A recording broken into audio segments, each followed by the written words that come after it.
This bond, this shared altar, that always has is always vulnerable to being able to control the population, or like say,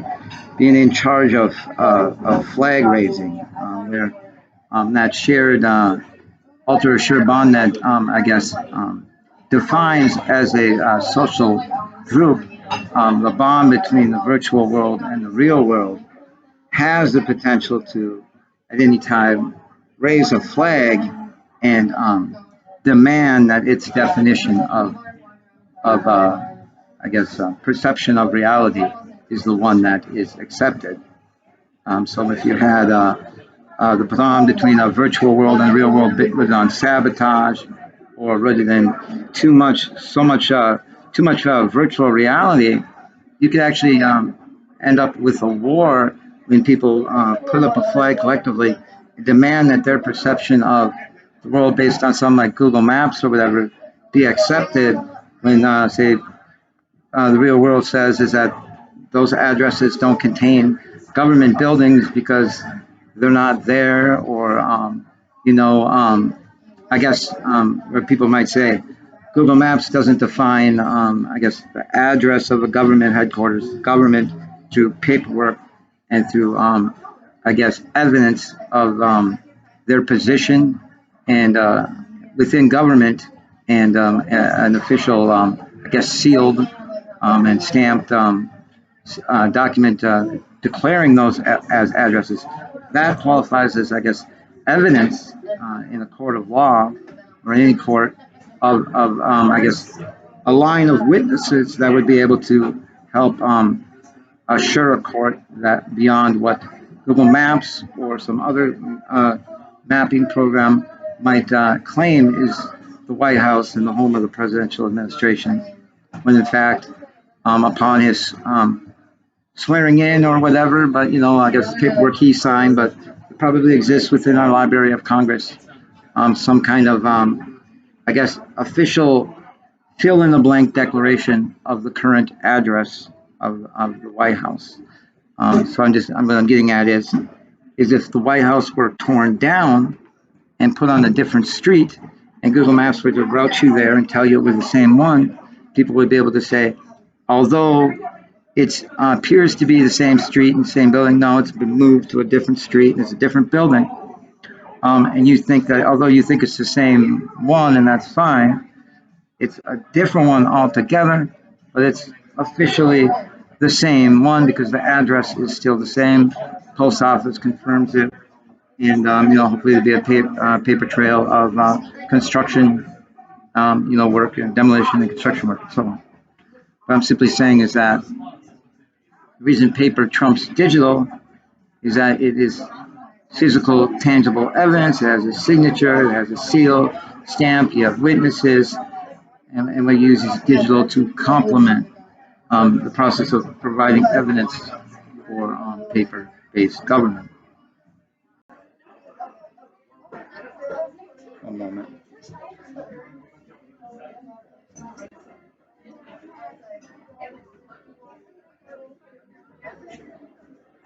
I'm just hearing plagiarizers in the environment, a bit of I knew that, I knew that type of people. But my point is I guess is the this bond here, this I guess definite, those who would define, I guess, what is true and what isn't, what the percentages are here between fantasy and reality, what I guess is what the judgment of objective reality is. I guess from an existential point of view, as if existential judgment of the real world were something up to question. Normally, well, in such a system in augmented reality or mixed reality, such things are up to question. So anyway, it is that judgment that is the bond between the virtual and the real world. So I'm getting at is that this exists as kind of a shared altar that kind of you can see kind of snowballing throughout history, where every time it's defeated, it gets small and it grows again into some kind of I guess, psychopathic-like behavior and characteristics. So I guess what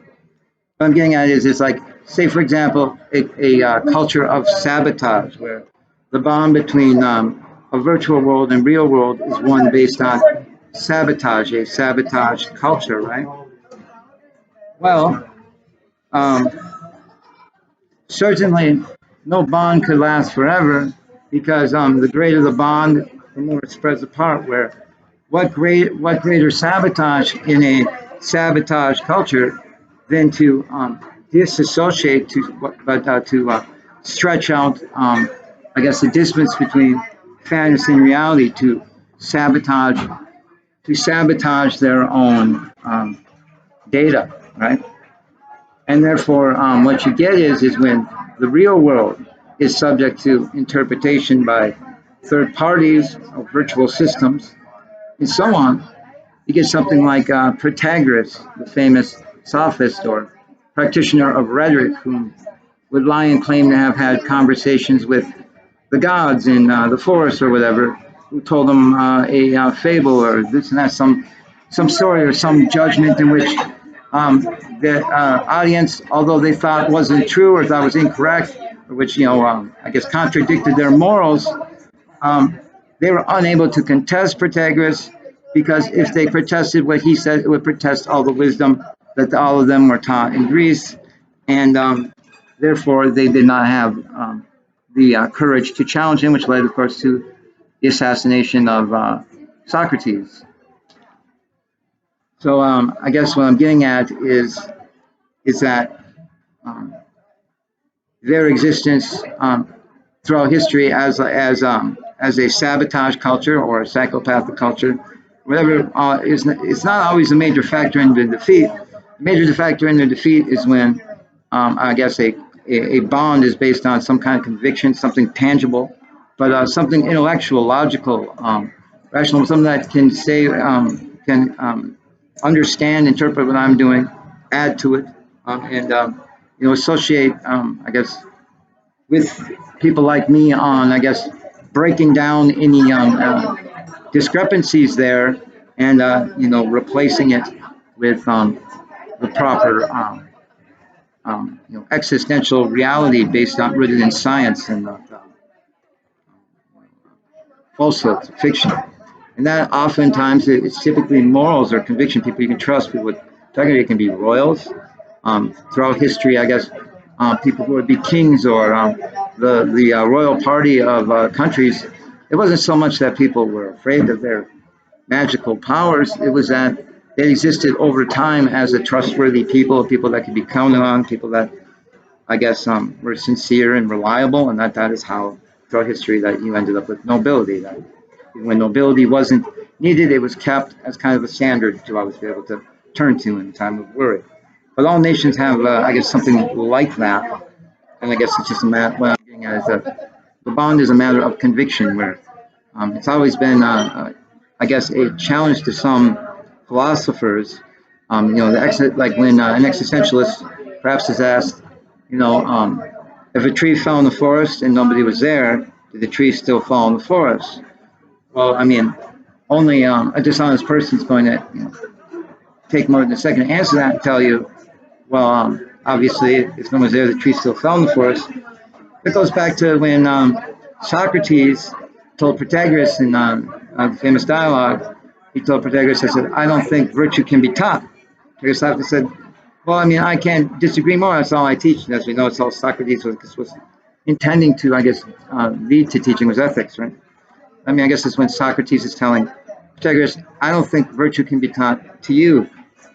because he thought that such a person did not have a conscience, and such a person therefore could not distinguish fantasy from reality, could not act as, I guess, a shared altar or culture among society, because it did not understand human beings as they naturally are, as too much of a minority. Finally, the bond between Western civilization may always be the James Bond, where those of us whom, I guess, are provided evidence are just as capable of manufacturing evidence, or those who are just as capable of making augmented reality systems for interpreting reality are just as able, those just as able to use them are those just as able to build them. And those best, what I'm getting at is that the bond is a bond of those who build them, can also, I guess, use them, also take them apart, reconstruct them, so on and so forth. So I'm sorry, somebody's yelling in my ear.